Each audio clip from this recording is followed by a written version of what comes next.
அஸ்ஸலாமு அலைக்கும் வரஹ்மத்துல்லாஹி வபரகாத்துஹு.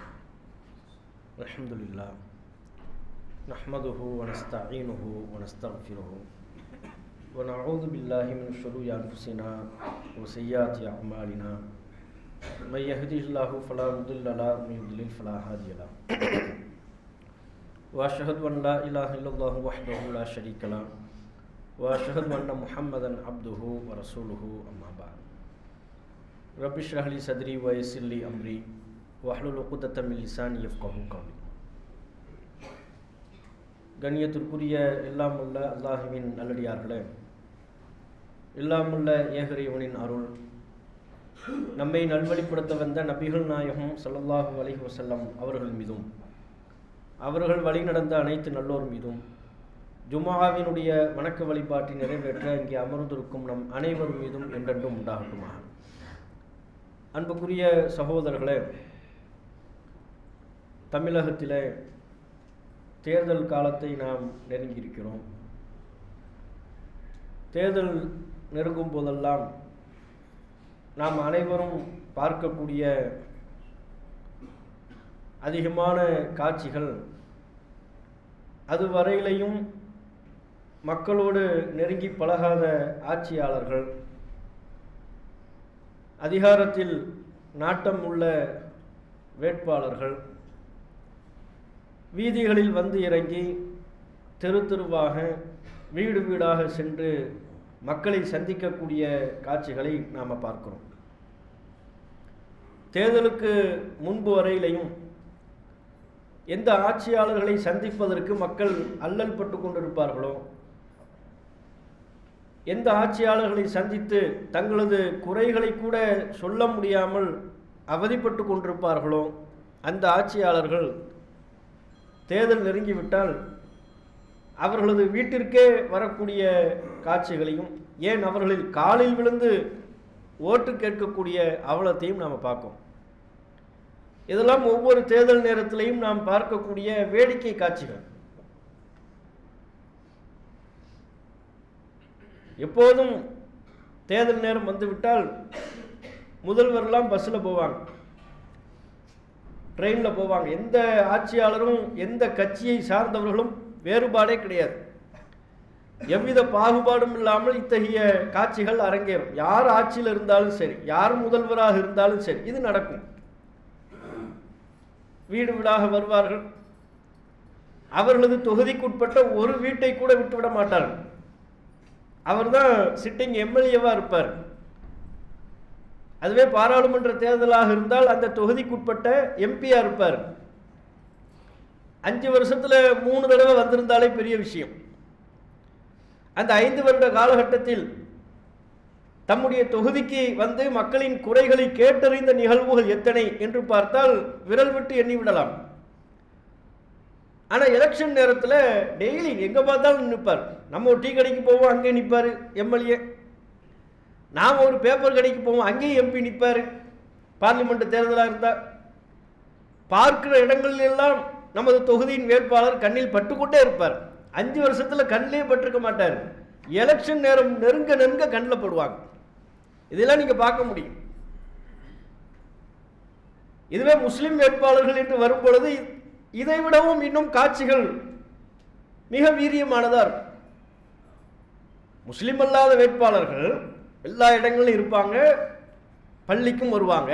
முஸ்லிம் வேட்பாளர்கள் தங்களுக்கென்று ஒரு கொள்கையை வகுத்து கொண்டவர்கள். அந்த கொள்கைக்கு மாற்றமான செயல்பாடுகளை, அரசியல் என்கிற ஒற்றை புள்ளியை காரணமாக சொல்லி, தேர்தல் வாக்கு என்கிற ஒன்றை காரணமாக சொல்லி தங்களுடைய கொள்கையை இழந்து நிற்கக்கூடிய காட்சிகளையும் காலம் காலமாக நாம் பார்த்து கொண்டிருக்கிறோம். கோவிலுக்கு செல்வார்கள், பூஜை பரிகாரங்களை செய்வார்கள். 5 வருஷத்தில் தொடர்ந்து தொப்பியோட காட்சி அளிக்கக்கூடியவர். எலெக்ஷன் வந்துச்சுன்னா தொப்பியை கட்டிடுவார். தொப்பிக்கும் இஸ்லாத்துக்கும் சம்பந்தம் இல்லை. அது இஸ்லாமிய மார்க்கம் ஒரு வணக்க வழிபாடாக நமக்கு கற்றுத்தரவில்லை. விருப்பம் உள்ளவர்கள் அணிகிறார்கள், அது வேறு. ஆனால் தான் ஒரு முஸ்லீம் என்கிற அடையாளத்தை கூட எந்த விதத்திலையும் தெரிந்துவிடக் கூடாது என்கிற நிலைக்கும் சென்று விடுகிறார்கள். தேர்தல் வருகின்ற பொழுது கோவிலுக்கு செல்கிறார்கள், அங்கே வழிபாடு செய்கிறார்கள். சிலைகளை வணங்கி வழிபாடு செய்கிறார்கள், சிலைகளுக்கு பூஜை செய்கிறார்கள். கேட்டால் தேர்தல் என்கிறார்கள். இது போன்றெல்லாம் நின்றால்தான் அனைத்து தரப்பு மக்களின் வாக்கை கவர முடியும், அனைத்து மக்களுக்குமான ஆட்சியாளராக தன்னை நிலைநிறுத்திக் கொள்ள முடியும் என்று சொல்கிறார்கள். இவற்றை மக்களாகிய நாமும் சகித்துக் கொள்கிறோம். ஆமாம், அப்படி இருந்தால் தானே முடியும். எல்லோரும் ஓட்டையும் பெற வேண்டும் என்றால் அவர் கோவிலுக்கும் செல்ல வேண்டும், தர்காவிற்கும் செல்ல வேண்டும், தேவாலயங்களுக்கும் செல்ல வேண்டும், அங்குள்ள கற்சிலைகளையும் வணங்கி வழிபட வேண்டும். பிற மக்கள் யாரை எவற்றை தெய்வமாக கருதி வழிபடுகிறார்களோ அவற்றையும் வணங்கி வழிபட வேண்டும். அதுவெல்லாம் செய்தால்தான் ஜனநாயக நாட்டில் ஒரு ஆட்சியாளராக அதிகாரத்தில் தன்னை நிலைநிறுத்திக் கொள்ளக்கூடியவராக மாற்றிக்கொள்ள முடியும் என்கிற ஒரு நிலை இருப்பதை பார்க்கும். இப்படி பல அவலங்களை தேர்தல் நேரங்களில் பார்க்கும். இந்த முறைகளுக்கெல்லாம் அப்பாற்பட்ட, இது போன்ற கூத்துக்களுக்கெல்லாம் அப்பாற்பட்ட நபிகள் நாயகம் ஸல்லல்லாஹு அலைஹி வஸல்லம் அவர்களின் வரலாற்றை நாம் படிக்கின்ற பொழுது இவைகளுக்கெல்லாம் அப்பாற்பட்ட ஒரு தூய்மையான ஆட்சியாளராக நபிகள் நாயகம் ஸல்லல்லாஹு அலைஹி வஸல்லம் அவர்கள் இருந்தார்கள். இவங்க தேர்தல் வரும்போது மாத்திரம் மக்களை நெருங்குகிறார்கள். எலெக்ஷன் ஆயிடுச்சு, தேர்வு முடிந்து விட்டது, அவர் எம்எல்ஏ என்று அறிவிப்பு செய்து விட்டால் அதுக்கப்புறம் மக்கள் அவரை நெருங்க முடியுமா? அதுவரையிலையும் எந்த மக்களிடம் சந்தித்து ஓட்டு கேட்டாரோ, கைகளை பிடித்து கெஞ்சி காலில் விழாத குறையாக சில நேரங்களில் காலிலும் விழுந்து ஆதரவு கேட்டாரோ அந்த மக்கள் இருந்து அப்படியே தூரமாகி விடுவார். தான் அந்த தொகுதியின் எம்எல்ஏ, சட்டமன்ற உறுப்பினர் என்று அறிவிப்பு வருவதற்கு முன்பு வரையிலையும் நீங்கள் தான் என்னுடைய எஜமானர்கள், நீங்கள் அழைத்தால் கூப்பிட்ட குரலுக்கு ஓடோடி வருவேன். இப்போது நாம் எந்த ஒரு குறிப்பிட்ட கட்சியும் சொல்லவில்லை, கட்சிக்கு அப்பாற்பட்டு நமது தமிழ்நாட்டில் இருக்கக்கூடிய, ஏன் ஒட்டுமொத்த இந்தியாவில் இருக்கக்கூடிய அரசியல் முறையை பற்றி நாம் பேசிக் கொண்டிருக்கிறோம். இந்த முறையில் தான் நாம் இயங்கிக் கொண்டிருக்கிறோம், இந்த முறையில் தான் நாம் பயணித்துக் கொண்டிருக்கிறோம். இதை இஸ்லாமிய பார்வையில் நபிகள் நாயகம் ஸல்லல்லாஹு அலைஹி வஸல்லம் அவர்களும் ஒரு ஆட்சியாளர் தானே, அல்லாஹ்வின் தூதர், அவருடைய ஆட்சி பரிபாலன சபை எவ்வாறு இருந்தது என்பதை அந்த கோணத்தில் நின்று கொண்டு இவற்றை நாம் பார்க்கிறோம். அதற்கு முன்பு வரையிலையும் நீங்கள் தான் என்னுடைய எஜமானர்கள் என்று சொல்பவர்கள் அவர் வெற்றி பெற்று விட்டதாக அறிவித்து விட்டால் அத்தோடு மக்கள் இருந்து விலகிடுவார். யார் யா நீன்னு கேட்பார். யார் யா நீ, தூரப்போ, தள்ளிப்போ, மக்களில் இருந்து தூரமாகி விடுவதை பார்க்கும். நபிகள் நாயகம் ஸல்லல்லாஹு அலைஹி வஸல்லம் அவர்கள் 5 வருடத்திற்கு ஒரு முறை மக்களை நெருங்குகிற ஆட்சியாளர்கள், ஒவ்வொரு நேரத்திலையும் மக்களை நெருங்கக்கூடிய ஆட்சியாளர், மக்களோடு மக்களாக தன்னை அடையாளப்படுத்திக் கொண்ட ஒரு மக்கள் தலைவர் நபிகள் நாயகம் ஸல்லல்லாஹு அலைஹி வஸல்லம் அவர்கள். நாம் நபிகள் நாயகத்தை ஒரு தொழுகையாளியாக பார்க்கிறோம், ஒரு நோன்பாளியாக பார்க்கிறோம், ஒரு வணக்கசாலியாக பார்க்கிறோம். அதே அல்லாஹ்வின் தூதர் அவர்கள் ஒரு ஆட்சியாளர், ஒரு மிகப்பெரிய நிலப்பரப்பிற்கு, ஒரு மிகப்பெரிய சாம்ராஜ்யத்திற்கு அதிபதி.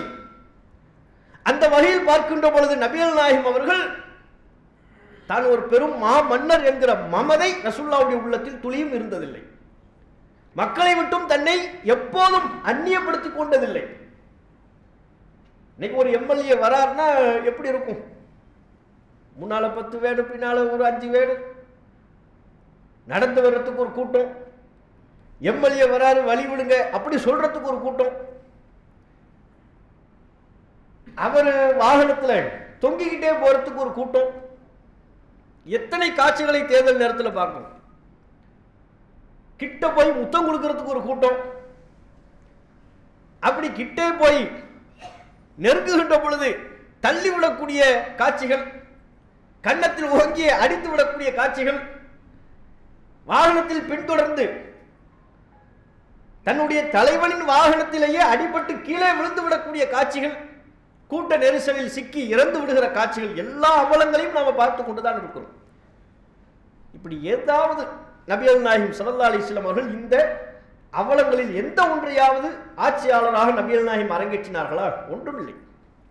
சிறந்த ஆட்சியை நபிகள் நாயகம் ஸல்லல்லாஹு அலைஹி வஸல்லம் அவர்கள் வழங்கினார்கள். முதலாவது நபிகள் நாயகம் ஸல்லல்லாஹு அலைஹி வஸல்லம் அவர்கள் இந்த ஆட்சி அதிகாரத்தை பற்றி மக்களுக்கு என்ன கருத்தை உருவாக்கினார்கள் என்றால், பதவியை, அதிகாரத்தை கேட்டு பெறாதீர்கள், அதை அந்தஸ்தாக கருதாதீர்கள், அதை கௌரவமாக நினைக்காதீர்கள். இந்த பதவி, அதிகாரம் இவை யாவும் அமானிதம், மக்களின் பொறுப்புகளை நிறைவேற்றக்கூடிய ஒரு கடமை. இன்னும் சொல்வதாக இருந்தால் அது ஒரு சுமை என்று கருத வேண்டும் என்பதுதான் இஸ்லாமிய பார்வை. அப்படி இன்றைக்கு எத்தனை ஆட்சியாளர்கள் இந்த அதிகாரத்தை, பதவியை சுமை என்று கருதுகிறார்கள். சுமைன்னு பார்க்கணும். அபூதர் ரலியல்லாஹு அன்ஹு அவர்கள் நபிகள் நாயகம் ஸல்லல்லாஹு அலைஹி வஸல்லம் அவர்களிடம், அல்லாஹ்வின் தூதரே, எனக்கு ஏதேனும் ஒரு பொறுப்பை தாருங்கள் என்று வாய்விட்டு கேட்டார்கள். ஒரு நல்ல நோக்கத்திலே, மக்கள் பணியாற்ற வேண்டும் என்கிற நோக்கத்தில் கேட்டார்கள்.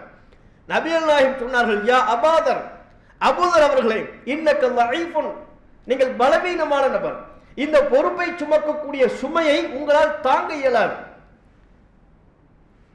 இந்த பொறுப்பை இன்னஹா அமானத்துன், இது அமானிதம், இது மக்கள் பணி, இதற்கென்று சில ஹக் இருக்கிறது, கடமை இருக்கிறது. அவற்றை உரிய விதத்தில் நிறைவேற்ற தவறுகின்ற பொழுது இன்னஹா ஹிஸ்யுன் யௌமுல் கியாமத்தி, அது மறுமை நாளிலே அவருக்கு இழிவாக, அவமானமாக வந்து நிற்கும் என்று நபிகள் நாயகம் ஸல்லல்லாஹு அலைஹி வஸல்லம் அவர்கள் சொன்னார்கள். இது ஒரு சுமை.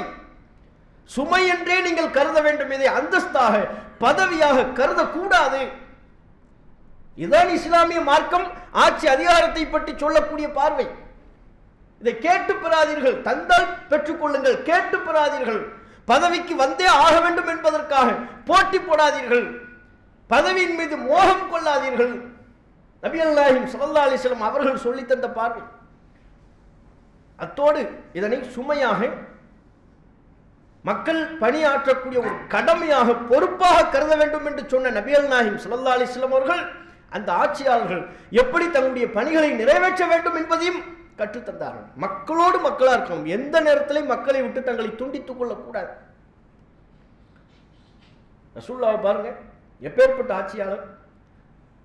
தான் ஆட்சிக்கு வருகின்ற பொழுதே அருகாமையில் உள்ள பிற நாடுகள், அந்த நாட்டு மன்னர்கள், அவர்கள் செய்யக்கூடிய ஆட்சியின் முறைகள் எல்லாவற்றையும் கவனித்துத்தான் வந்தார்கள்.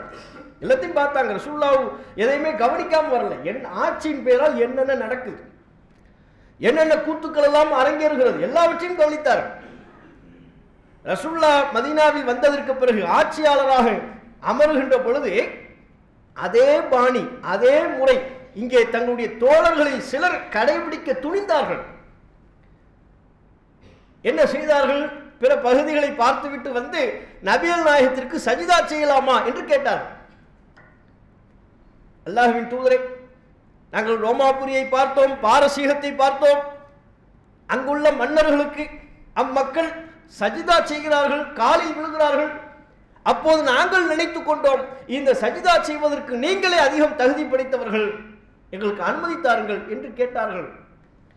நபிகள் நாயகம் ஸல்லல்லாஹு அலைஹி வஸல்லம் அவர்கள் தடை விதித்தார்கள். கூடாது, சஜிதா செய்வீங்களா? சஜிதா அல்லாஹ்வுக்கு மட்டும்தான். யாரேனும் ஒருவர் இன்னொரு மனிதருக்கு சஜிதா செய்யலாம் என்று இருந்திருந்தால் லஅமர்துல் மர்அத்தன் தஸ்ஜுத லிஸௌஜிஹா, ஒவ்வொரு பெண்ணும் தன்னுடைய கணவனுக்கு சஜிதா செய்ய வேண்டும் என்று நான் உத்தரவிட்டு இருப்பேன். அதுவே உத்தரவிடலை. கணவனுக்கு ஒவ்வொரு பெண்ணும் அந்த அளவிற்கு கடமைப்பட்டிருக்கிறாள். அது தனி டாபிக்.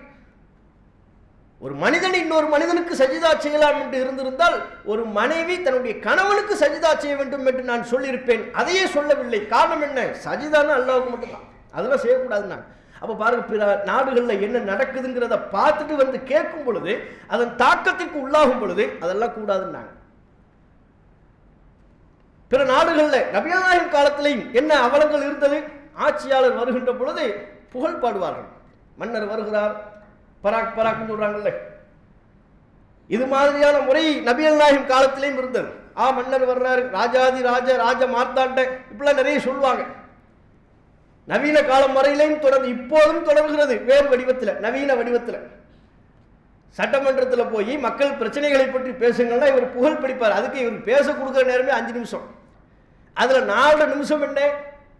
தலைவர் புகழ் பாடுவது, கட்சியின் தலைவர், ஆட்சி அதிகாரத்தில் அமர்ந்திருக்கிற முதல்வர்களை பற்றி, அவர்களை பற்றி புகழ் பாடுவார்கள். அவர் எப்படிப்பட்டவர் தெரியுமா, இப்படிப்பட்டவர் தெரியுமா,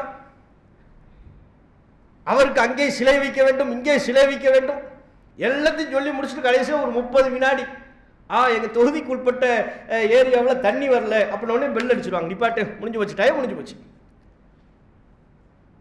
அந்த அரசவை நடைமுறைகள், பழைய அரசவை நடைமுறைகள் இன்றைக்கும் தொடர்கிறது, வேறு விதத்தில் தொடர்கிறது. பராக் பராக் பராக்னு சொல்லாமல் வேறு விதத்தில், கவிதை வடிவத்தில், இலக்கிய வடிவத்தில் அவர்களை பற்றி பல வரிகளில் எழுதி புகழ் மாலை சூடுவது, இதெல்லாம் இருந்துச்சு. அதனால தான் நபிகள் நாயகம் ஸல்லல்லாஹு அலைஹி வஸல்லம் அவற்றை ஒழித்தார்கள். என்னை வரம் மீறி புகழ்ந்து விடக்கூடாது. ஒரு நபித்தோழர் நபிகள் நாயகத்தை யா ஹைரல் பரியா, மனித குலத்தில் சிறந்தவரே அப்படின்னாங்க. என்னை பற்றி அப்படி சொல்லக்கூடாதுட்டாங்க. லாக்க இப்ராஹிம், மனித குலத்தில் சிறந்தவர் என்று அழைப்பதற்கு ஒருவருக்கு தகுதி இருக்கிறது என்றால் அது இப்ராஹிம் அலைஹிஸ்ஸலாம் அவர்கள் தான். என்னை அவ்வாறு நீங்கள் கூறக்கூடாது என்று சொன்னவர்கள் நபிகள் நாயகம் ஸல்லல்லாஹு அலைஹி வஸல்லம் அவர்கள். நபிகள் நாயகம் ஸல்லல்லாஹு அலைஹி வஸல்லம் அவர்களை வரம்பு மீறி புகழக்கூடிய, எல்லை மீறி புகழக்கூடிய எந்த ஒரு புகழ்ச்சிக்கும் அல்லாஹ்வின் தூதர் இடம் கொடுக்கவில்லை. அப்படிலாம் புகழக்கூடாது, என்ன இந்த மாதிரி புகழாதீங்க. லா துத்ரூனி கமா அத்ரத்தின் நசாரா ஈஸா இப்னு மரியம், நசாராக்கள் ஈசா அலைஹிஸ்ஸலாம் அவர்களை வரம்பு மீறி புகழ்ந்ததை போல் என்னை நீங்கள் வரம்பு மீறி புகழாதீர்கள். ஃபகூலு அப்துல்லாஹி வ ரசூலுஹு, என்னை அல்லாஹ்வின் அடிமை என்று சொல்லுங்கள், அல்லாஹ்வின் தூதர் என்று சொல்லுங்கள், அதுவே எனக்கு போதும், என்னை வரம்பு மீறி புகழ்ந்து விடாதீர்கள் என்று சொன்ன தலைவர் நபிகள் நாயகம் ஸல்லல்லாஹு அலைஹி வஸல்லம் அவர்கள். அப்படி ஒரு ஆட்சியாளர் இன்னைக்கு பார்க்க முடியுமா? புகழ்ச்சி இல்லை என்றால் இன்றைக்குள்ள ஆட்சியாளர்கள் அவர்களால் உயிர் வாழ முடியுமா?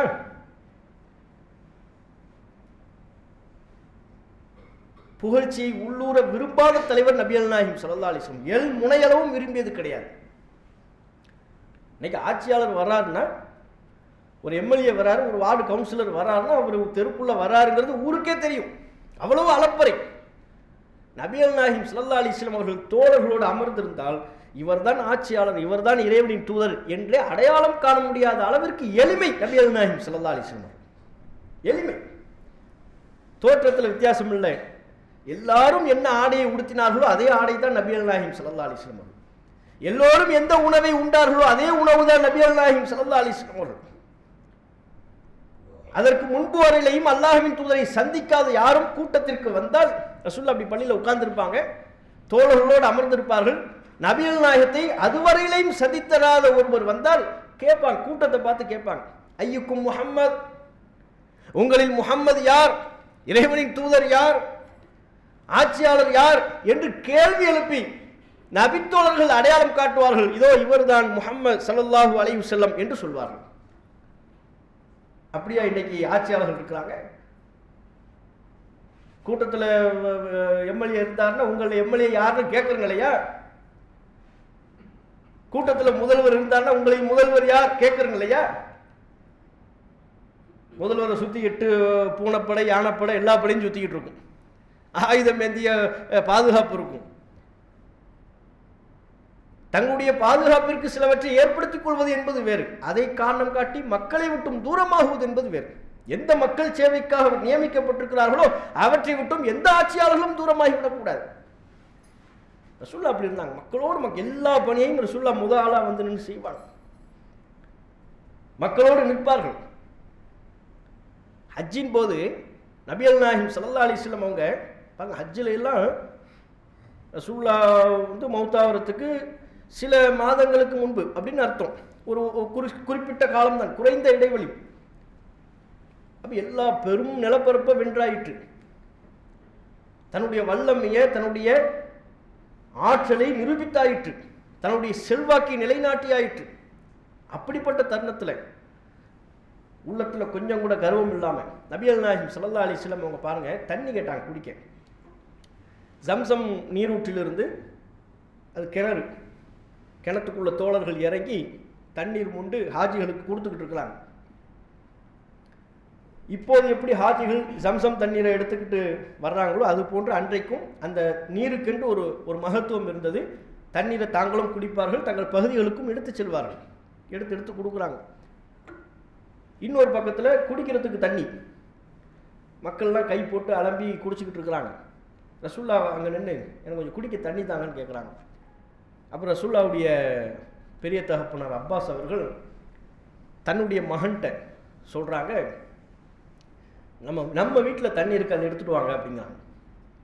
யாருக்கு? ரசூலுல்லாஹ் கொடுப்பதுக்காண்டி, நம்ம வீட்டில் தண்ணி இருக்குது எடுத்துகிட்டு வாங்க, மகனை அனுப்பி வைக்கிறாங்க. நபிகள் நாயகம் சொல்கிறாங்க, எதுக்கு? இல்லை இல்லை இல்லை, எல்லோருடைய கரங்களும் இந்த தண்ணீரில் பட்டு இருக்கிறது, அதனால் உங்களுக்கு இந்த தண்ணீர் வேண்டாம், நான் வீட்டில் தனியாக தண்ணி வச்சிருக்கிறேன், அதை எடுத்து தர்றேங்க, எனக்கு இந்த தண்ணி தான் வேணும், இதையே தாருங்கள். ரசூலுல்லா நபிகள் நாயகம் ஸல்லல்லாஹு அலைஹி வஸல்லம் அவர்கள் அப்பாஸ் ரலியல்லாஹு அன்ஹு அவர்களுடைய மகனை தடுத்து நிறுத்தி, நீங்கள் வீட்டுக்கு போக வேண்டியதில்லை, எனக்கு இந்த தண்ணீரை தாருங்கள் என்று கேட்டு அடம்பிடித்து அந்த தண்ணீரை வாங்கி குடித்தார்கள். மக்கள் எந்த தண்ணீரை குடித்தார்களோ அதே தண்ணீரை நபிகள் நாயகம் குடித்தார்கள். எந்த வகையிலும் அல்லாஹ்வின் தூதர் ஒரு ஆட்சியாளர் என்கிற முறையிலேயோ இறை தூதர் என்கிற முறையிலேயோ தனக்கு சிறப்பு தேடவே இல்லை. தன்னை சுற்றிலும் எப்போதும் மக்கள் நெருங்கிவிட முடியாத அளவிற்கு, மக்களின் குறைகளை பார்க்காத அளவிற்கு தடுப்புகளை ஏற்படுத்திக் கொள்ளவே இல்லை. எப்பனாலும் ரசூலுல்லாஹ்வை சந்திக்க முடியும். ஒரு ஆட்சியாளராக நபிகள் நாயகத்தை குடிமக்களில் யாரும் சந்திக்க வேண்டுமா, எப்போது வேண்டுமானாலும் சந்திக்கலாம். எந்த உரிமைகளையும் நபிகள் நாயகத்திடம் எடுத்துக்கொள்ள முடியும். எந்த நேரத்திலையும் சந்தித்து நபிகள் நாயகத்தை கேள்வி எழுப்ப முடியும். கழுத்தில் துண்டை போட்டு இறுக்கி உதவி கேட்டார்கள். இன்னைக்கு எந்த ஆட்சியாளர்களையும் அப்படி கேட்க முடியுமா? முல்ம பகுதியில் நபிகள் நாயகம் ஸல்லல்லாஹு அலைஹி வஸல்லம் அவர்களை நெருக்கி தள்ளிவிட்டு உதவி கேட்டார்கள். அரசு கருவூலத்திலிருந்து எங்களுக்கு தர வேண்டியதை தாருங்கள், முண்டியடித்துக் கொண்டு கேட்டார்கள். நபிகள் நாயகம் ஸல்லல்லாஹு அலைஹி வஸல்லம் அவர்கள் ஒரு கட்டத்தில் முள்மரத்தில் தள்ளிவிட்டார்கள். மக்கள் நபிகள் நாயகம் அணிந்திருந்த மேலாடையை உருவிவிட்டார்கள். உதவி கேட்கிற முண்டி அடிக்கிறதுல ரசூலுல்லாஹ்வுடைய மேலாடையை உருவிட்டாங்க.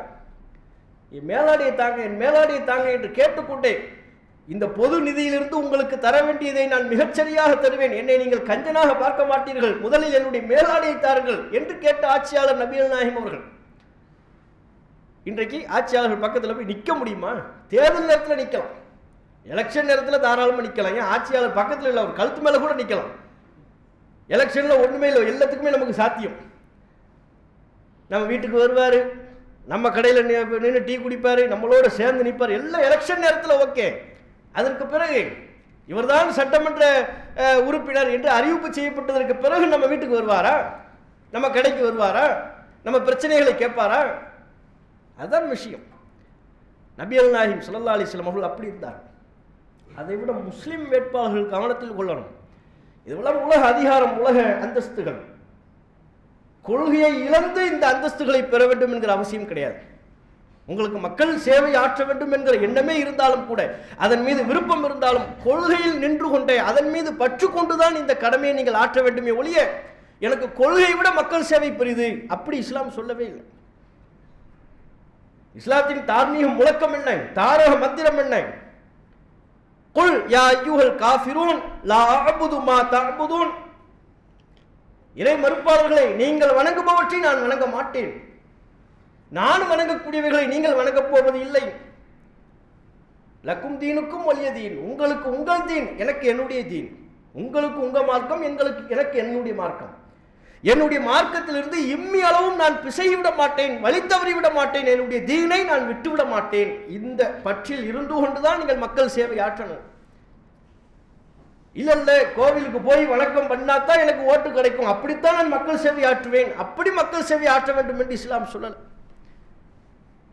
தர்காக்களுக்கு சென்று அங்கே அடக்கம் செய்யப்பட்டிருக்கிற மனிதர்களிடம் கையேந்தி இணை வைப்பு என்கிற பெரும்பாவத்தில் ஈடுபட்டுத்தான் நான் வாக்கு சேகரிப்பேன், அப்படி மக்கள் சேவை ஆற்ற வேண்டும் என்று இஸ்லாம் சொல்லவில்லை.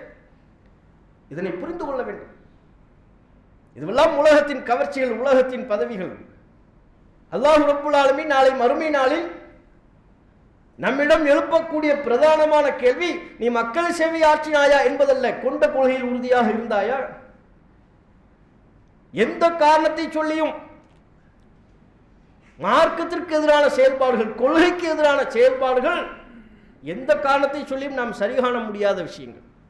இவற்றையெல்லாம் உணர்ந்து கொண்டு நபிகள் நாயகம் ஸல்லல்லாஹு அலைஹி வஸல்லம் அவர்கள் எப்படிப்பட்ட ஆட்சியாளராக இருந்தார்கள் என்பதை நாம் படிக்கணும். நம்ம ஜமாத்தின் சார்பாக நபிகள் நாயகம் வரலாற்று புத்தகம் ஒன்றை வெளியிட்டிருக்கிறோம். இவற்றையெல்லாமும் சமூக வலைத்தளங்களில் பக்கம் பக்கமாக படிக்கிறோம். அரசியல் சார்ந்த பதிவுகளை எல்லாம் பல மணி நேரங்கள் கேட்குறோம். நாம் உயிரை விட மேலாக நேசிக்கக்கூடிய நபிகள் நாயகம் ஸல்லல்லாஹு அலைஹி வஸல்லம் அவர்களின் வரலாற்றை பற்றி ஒவ்வொரு முஸ்லீமும் தெரிந்து வைத்திருக்க வேண்டுமா இல்லையா? ரசூலுல்லாஹ்வுடைய வரலாற்றை நம்ம எத்தனை பேர் முழுமையாக வாசிச்சிருக்கோம்? அரசியல் கட்சி தலைவர்களின் வரலாற்றை எல்லாம் மணிக்கணக்காக படிப்பார். அவர் அந்த தலைவர் அந்த ஸ்கூலில் தான் படித்தாராம், அந்த தலைவர் இந்த ஊரில் தான் இருந்தாராம், பிறந்தாராம், இங்கே தான் வளர்ந்தாராம், இதெல்லாம் நம்ம தெரிஞ்சு வச்சுருப்போம். அவற்றை விட அதிகமாக நாம் உயிரை விட மேலாக நேசிக்கிற இந்த உலகத்தில் நமக்கான ரோல் மாடல், சிறந்த முன்மாதிரி நபிகள் நாயகம் ஸல்லல்லாஹு அலைஹி வஸல்லம் அவர்கள். அவர்களுடைய வரலாற்றையும் நம்ம படிக்கணும்.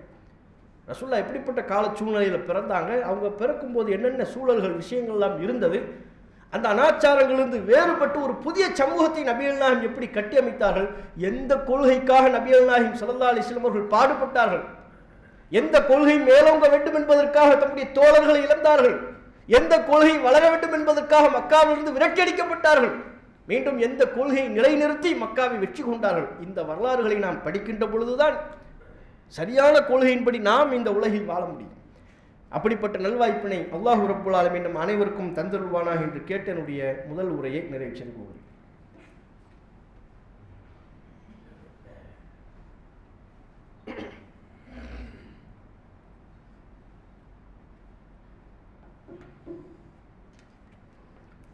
அல்ஹம்துலில்லாஹ். அன்புக்குரிய சகோதரர்களே,